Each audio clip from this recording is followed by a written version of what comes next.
यही मान लीजिए हाथ में।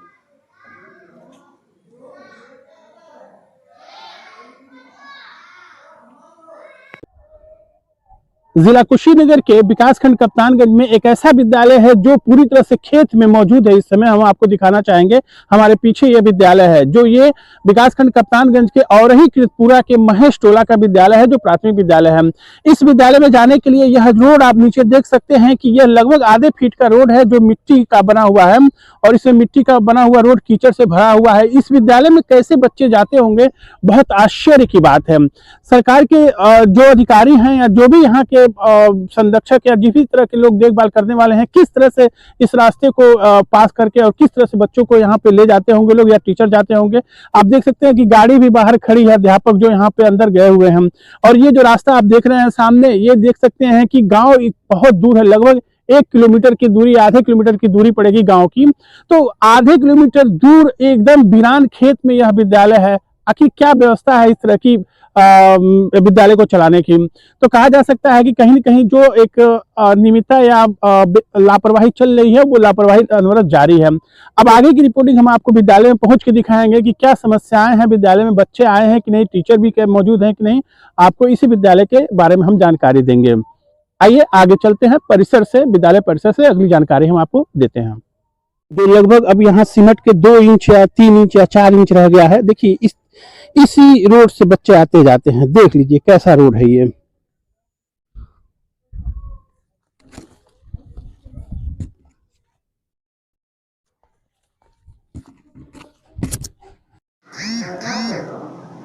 पांच में से कितना घटाए तो 3 मिलेगा। तो 2 कैसे आया? 5 में से किसको हटाएगा? ऐसे ही कहा जाए 125 में से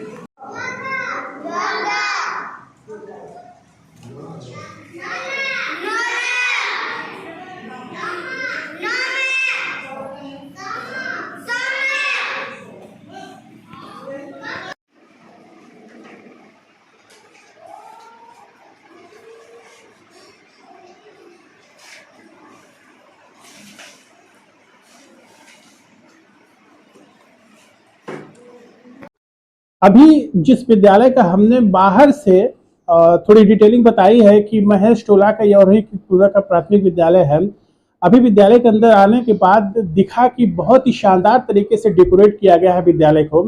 लेकिन सरकार की तरफ से कई कमियां भी हैं यहाँ पे, जैसे कि सिर्फ यहाँ पे 2 ही भवन हैं। 2 भवन में 5 तक का विद्यालय चलता है। आप समझ सकते हैं कि किस तरह की दिक्कतें आती होंगी यहाँ के अध्यापकों को पढ़ाने में। यहाँ पे मुख्य रूप से अगर देखा जाए तो 5 टीचर हैं यहाँ पे, और 4 टीचर मौके पे प्रेजेंट हैं। एक जो शिक्षा मित्र हैं, शायद अभी उनसे संपर्क नहीं हो पाया, उनकी बातचीत नहीं हो पाई है। लेकिन अंदर से जो देखा गया है, विद्यालय बहुत बेहतरीन तरीके से डेकोरेट किया गया है, साज सज्जा और रख रखाव बहुत अच्छा है। प्रधानाचार्य जी हमारे साथ हैं, आइए पूछते हैं कि प्रधानाचार्य जी को क्या समस्या है उस रोड में, रोड क्यों नहीं बन रहा है और क्या उसमें दिक्कत है कि अभी तक आप लोग वैसे आते जाते हैं। सर कुछ बताइए कि आपके विद्यालय का जो रोड है वो बहुत संकीर्ण है, लगभग आधे फुट का मेड़ है, वहीं से लोग आते जाते हैं, तो ऐसा क्यों और ये कब से है साहब? ये जो रास्ता है ये 10 कड़ी का रास्ता है, और इसकी सूचना बराबर विभाग को भी और ग्राम प्रधान जी को दी गई है। इसके पूर्व भी जो प्रधान थे उन्होंने भी सहमति दिखाई थी कि इसको बनवाया जाएगा, लेकिन वो बनवा नहीं पाए। और ये जो अभी वर्तमान में जो प्रधान जी है महेश जी, वो भी उन्होंने भी सहमति दी है इसको मैं करवाऊंगा। तो चूंकि अभी गर्मी की ये गेहूं कटने के बाद उन्होंने सहमति दी थी, लेकिन बन नहीं पाया कुछ कारणों से। लेकिन अभी उन्होंने फिर कहा है कि जाड़े की शुरुआत में हम इसको बनवाएंगे। सर आपके विद्यालय में लगभग कितने बच्चे होंगे और कितने का इस समय नामांकन चल रहा है, कितने प्रेजेंट है लगभग? हमारे यहाँ सर इस समय 65 का नामांकन है, और ये 30 घर का मात्र टोला है, जिसमें से 90% बच्चे हमारे यहाँ नामांकित हैं। और बाकी सर यहाँ से लगभग 1.5 किलोमीटर दूर एक मुस्लिम बस्ती है, वहाँ से हमारे यहाँ 15-16 बच्चे आते हैं, जो कि आज बारिश की वजह से नहीं आ पाए हैं। चूंकि रास्ता अगर बन जाए तो हमारे यहाँ नामांकन भी सुधार हो, ठहराव भी हो, क्योंकि हमारे यहाँ पढ़ाई अच्छी होती है अन्य विद्यालयों से। आप लगभग सारे टीचर प्रेजेंट हैं, ये तो एक अच्छी बात है इस बारिश के मौसम। तो अभी आपने देखा कि जो प्राचार्य हैं इस प्राथमिक विद्यालय के, उन्होंने बताया कि मूल समस्या जो है सड़क की है, 10 कड़ी का सड़क है, लेकिन उसको बनवाया नहीं जा सका है अभी तक पूर्व के प्रधानों के द्वारा, इसमें वर्तमान के प्रधानों के द्वारा। तो कहीं न कहीं जो जिम्मेदार व्यक्ति हैं, प्रतिनिधि हैं, उनके माध्यम से लापरवाही है, जिसकी वजह से बच्चों के आने जाने में बड़ी समस्या है। बाकी विद्यालय अंदर से बहुत बेहतर है और सराहनीय काम है यहाँ के अध्यापकों का भी। अनिल कुमार जायसवाल, मीडिया हाउस के लिए। इस समय हम लोग बोदरवार के विकासखंड कप्तानगंज के बोदरवार के सिसवा शुक्ल विद्यालय के प्राथमिक विद्यालय पे हैं। इस समय हम लोग, प्राचार्य हमारे साथ हैं, हालांकि टीचर सब लोग लगभग उपस्थित ही हैं, लेकिन बड़े आश्चर्य की बात है कि विद्यालय में एक भी बच्चे आज आ नहीं पाए हैं, क्योंकि बारिश का सीजन था तो इसलिए नहीं आ पाए हैं। कुछ पूछते हैं प्राचार्य जी से कि क्या कारण था या किस तरह की चीजें थी जिसकी वजह से बच्चे नहीं आ पाए। सर कुछ बताइए कि बच्चे क्यों नहीं आ पाए हैं, क्या? सर सुबह मौसम इतना खराब था, आप इसको जान ही रहे हैं। उस खराब मौसम के नाते बच्चे नहीं आए हैं। सर हम लोग टाइम से अपने विद्यालय में उपस्थित हैं, अपने कार्यों को कर रहे हैं। तो सर एक चीज और कि पास में ही विद्यालय के गांव है, गांव विद्यालय के अगल बगल में ही गांव है, मतलब तो बच्चे अगल बगल के हैं, तो आप लोगों के माध्यम से प्रयास नहीं किया गया है क्या कि बुलाने का भी? नहीं सर, एक आध बच्चों को किया गया है, 2 एक आए हैं फिर अपना निकल लिए हैं वो। रुको रुको बेटी, रुको आओ सर। बरसात हो गया, जल्दी ये बताओ क्या में पढ़ती हो तुम दोनों लोग? तो स्कूल क्यों नहीं गई हो? सर जी कहे हैं छुट्टी है। अच्छा छुट्टी है, बारिश हो रही है। कहाँ पढ़ती हो? कौन स्कूल में? अच्छा क्या नाम है तुम्हारा बहनी? रीनू। और तुम्हारा नाम? शिवांगी। तो क्या कौन सर बोले छुट्टी है? बड़े सर बोले छुट्टी है आज। हाँ। घर जाओ। हाँ। पापा क्या नाम तुम्हारे? विजेश। तुम्हारे पापा का? पन्नेला। कहाँ रहती हो जी बच्चा? चलो ठीक है, जाओ तब घर जाओ। इस समय हम लोग विकासखंड कप्तानगंज के प्राथमिक विद्यालय झझमा टोला पे उपस्थित हैं। ये झझमा टोला का विद्यालय, प्राथमिक विद्यालय जो है, इसको गोद लिया गया था मैडम कल्पना जायसवाल के द्वारा, जो एसडीएम थी अभी कुछ समय पूर्व, उनके द्वारा गोद लिया गया था और इसको कायाकल्प के रूप में लाने की बात कही गई थी। यानी इसका सुंदरीकरण या और भी जो चीजें हैं यहाँ पे कमियां, उनको दूर करने की कोशिश की गई थी जब मैडम ने इसको गोद लिया था। तो लेकिन इस समय हम देखेंगे कि सिर्फ टाइलीकरण हुआ है और जो गोद लिया गया था एसडीएम मैडम के द्वारा यह विद्यालय, बाद में शायद इसे निरस्त कर दिया गया। यानी कि मान के चलें कि गोद लिया गया जो मैटर है उसको निरस्त कर दिया गया।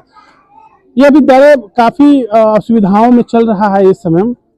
अगर हम कहें तो इस विद्यालय के रास्ते अगर देखना चाहें तो उसमें बहुत ज्यादा संकीर्ण है रास्ते में तमाम तरह के अतिक्रमण हैं। उस समय जब गोद लिया गया था तो अतिक्रमण हटाने की कोशिश की गई थी थोड़ी देर के लिए, लेकिन जब इसको गोद से हटा दिया गया, यानी कि इसको निरस्त कर दिया गया, तो बातें जो है पहले की तरह सामान्य हो गई। प्राचार्य हमारे साथ है, पूछते हैं कि अभी इस समय गोद लिया गया था जब मैडम एसडीएम के द्वारा, तो कौन कौन से काम कराए गए थे और उसके बाद क्या हुआ और किन चीजों क्या चीजें जो है गड़बड़ हुई बाद में, या किस तरह की बातें रही? बताएं कुछ कि क्या रहा जब गोद लिया गया, तो क्या इसमें विकास हुआ? हाँ, मैडम की विद्यालय गोद लेने से पहले हम एसएमसी बैठक करा कार्य योजना तैयार की थी। उसमें ग्राम प्रधान को लेटर दिया गया था क्या क्या करवाना है यहाँ पे कायाकल्प के तहत। उस दौरान तो कुछ नहीं हुआ, लेकिन जब मैडम ने गोद लिया था तो गोद लेने के दौरान विद्यालय का टाइलीकरण हुआ, लेकिन टाइलीकरण का काम चल ही रहा था तब तक मैडम का ट्रांसफर हो गया।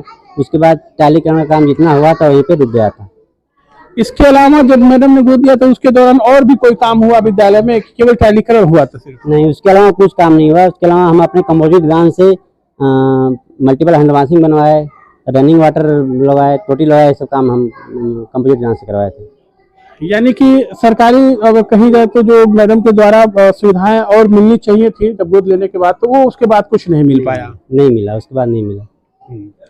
तो आपने देखा कि किस तरह से जो इस विभाग के अधिकारी हैं या जो भी इसके संबंधित जिम्मेदार हैं, उन्होंने किस तरह से बारीकी से, जब ट्रांसफर हो गया एसडीएम मैडम का, तो बारीकी से विद्यालय के गोद वाली मैटर को निरस्त करते हुए अपना पल्ला झाड़ दिया और इसके विकास को अवरुद्ध कर दिया।